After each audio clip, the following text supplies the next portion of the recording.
বাংলাদেশের সেনাবাহিনীর প্রধান জেনারেল ওয়াকারুজ্জামান। শেখ হাসিনাকে দেশের মাটিতে পার রাখতেই হবে। এদিকে সেনাপ্রধান শেখ হাসিনাকে দেশে এনেই ছাড়বেন, রাশিয়া গিয়ে নতুন ইতিহাস তৈরি করছে। বাংলাদেশের উপর ভয়াবহ প্রভাব পড়বে শেখ হাসিনা দেশে আসার সাথে সাথেই। বিস্তারিত থাকবে সম্পূর্ণ প্রতিবেদনে। এক 32 বছর বয়সী মার্কিন তরুণী ইউনুসের ঘুম ছুটিয়ে দিয়েছেন। কার্যত আতঙ্কের প্রহর গুনছেন প্রফেসর ইউনুস।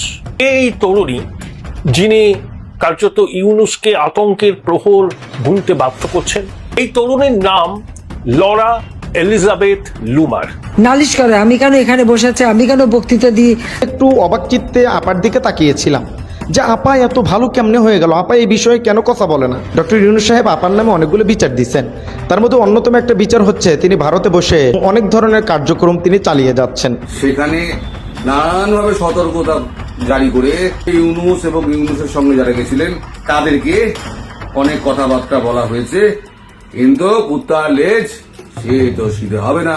এই গোষ্ঠীটা এখন ইউনুস স্যারকে অন্য কোনো দিকে আক্রমণ করতে না পেরে এই ইসরায়েল ফিলিস্তিন নিয়ে ওনার পিছনে লেগেছেন। পায়ের রক্ত মাথায় উঠে যাবে যে আমরা কোন মানুষটাকে শ্রদ্ধা করি, আমরা কোন মানুষটাকে চাই, যে মানুষটা নাকি সমগ্র বিশ্বের মুসলমানরা যখন ইসরায়েলকে ঘৃণা করছে তখন ইউনুস স্যার ইসরায়েলের প্রধানমন্ত্রী নেতানিয়াহুকে বুকে জড়িয়ে নিচ্ছে।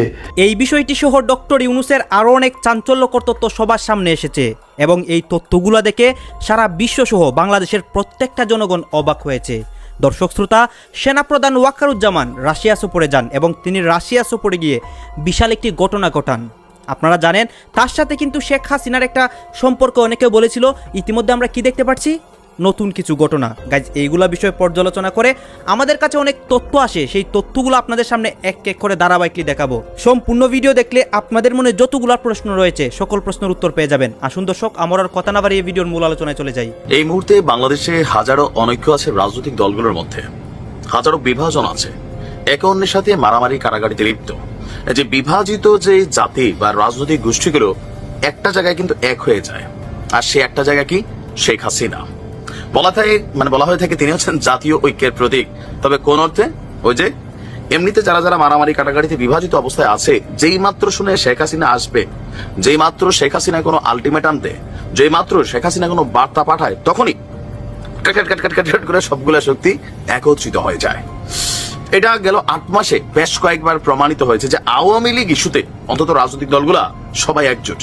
তো আবারও মনে হয় জোট বাঁধার সময় হয়ে আসছে, কারণ ভারতীয় মিডিয়ার যে দাবি, সেই দাবি বলা হচ্ছে যে গত সোমবার দলীয় নেতাকর্মীদের সাথে ভার্চুয়ালি একটা বৈঠক করেছিলেন শেখ হাসিনা।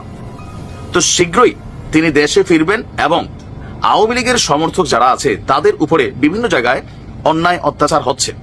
সবগুলা যে ইলিগেল তাও না, লিগেলি হচ্ছে। যেমন ধরেন, একজন এমপি তিনি আদালতের মাধ্যমে জামিন পেলেন, ওই ব্যক্তি আদালত থেকে বের হওয়ার পর কোন রাজনৈতিক দলের নেতাকর্মী ছাত্র জনতার নাম দেয়া ওনাকে প্রকাশ্যে পিটাই আবার পুলিশের কাছে দিয়ে দিল। এই মনে হয় আরেকটা মব কালচার এই দেশে এস্টাবলিশ হয়েই যাচ্ছে। যাই হোক, এর মধ্যে এরকম অনেক ঘটনা আছে।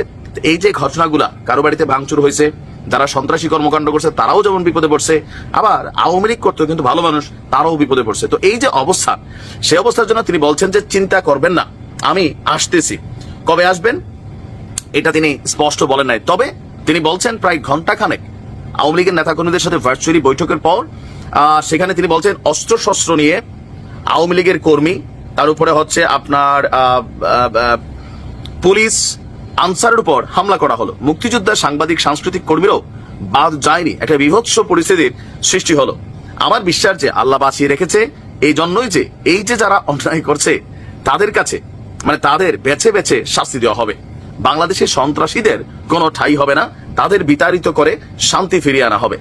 তো এর পাশাপাশি তার বক্তব্য যে তিনি একা দেশে আসবেন না, তিনি দেশ ছাড়ার পর আওয়ামী লীগের যে সকল নেতাকর্মীরা দেশ ছেড়ে পালিয়েছে, পলাতক মন্ত্রী এমপিরা আছেন, সকল নেতাকর্মীদের নিয়ে তিনি একযোগে দেশে প্রবেশ করবেন। এখন শেখ হাসিনার এই বক্তব্যটি প্রকাশের পর এই ভিডিওটা প্রকাশের পর আবার দেখলাম গণমাধ্যমে এটা নিয়ে নানান বিতর্ক তৈরি হয়েছে। স্যারকে চাই, কেউ বলছে 5 বছর, কেউ বলছে 10 বছর, কেউ বলছে সারা জীবন, ওনার জীবন দশায় যতদিন বেঁচে আছেন ততদিন থাকুক। তাহলে ইউনূস সাহেবকে ঘায়েল করা যায় কি করে? নিশ্চয়ই একটা পক্ষ চাইবেন ইউনূস সাহেবকে ঘায়েল করার জন্য। সেই পক্ষটা এখন হাট ঘাট বেঁধে নেমে গেছে। বন্ধুরা, আপনারা যারা সবসময় ভার্চুয়াল মিডিয়াতে ঘোরাঘুরি করেন না, তারা হয়তো দেখেন না, বা যারা দেখেন, যা দেখেন তাই হয়তো বিশ্বাস করেন। এই যে ভার্চুয়াল অ্যাটাকটা করা হচ্ছে ইউনূস স্যারকে ইদানিংকালে, এগুলো কারা করছে সেটা বলার কোনো প্রয়োজন নেই। আপনারা বুঝতেই পারেন এটা কারা করছে, কিন্তু যারা করছে তাদের স্বার্থ কি হাসিল হবে?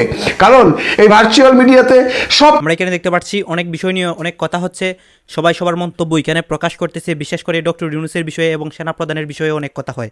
গাজ শেখ হাসিনাকে নিয়েও কিন্তু অনেক তথ্য সামনে আসতেছে, যে আপনারা জানেন তারা অনেক আলোচনা করতেছে, অনেক সমালোচনা করতেছে যে শেখ হাসিনা দেশে আসা নিয়ে। দর্শক শ্রোতা, এতক্ষণ আপনাদেরকে যা কিছু দেখিয়েছি সব কিছু কিন্তু আমরা সোশ্যাল মিডিয়া থেকে সংগ্রহ করেছি। এখানে আমাদের নিজস্ব কোনো মন্তব্য নেই বা নিজস্ব কোনো সিদ্ধান্ত নেই। এইসব দেখে আপনাদের কী মনে হচ্ছে এবং আপনাদের মন্তব্য অবশ্যই আপনারা কমেন্ট বক্সে লিখে যাবেন। এবং আপনাদের কাছে আমাদের একটা রিকোয়েস্ট থাকবে, আপনারা যদি আমাদের চ্যানেলে নতুন দর্শক হয়ে থাকেন, চ্যানেলটি সাবস্ক্রাইব করবেন এবং পাশে থাকা বেল বাটনটি বাজাবেন, যাতে করে নেক্সট ভিডিওটা সবার আগে আপনাদের কাছে পৌঁছায়। ধন্যবাদ।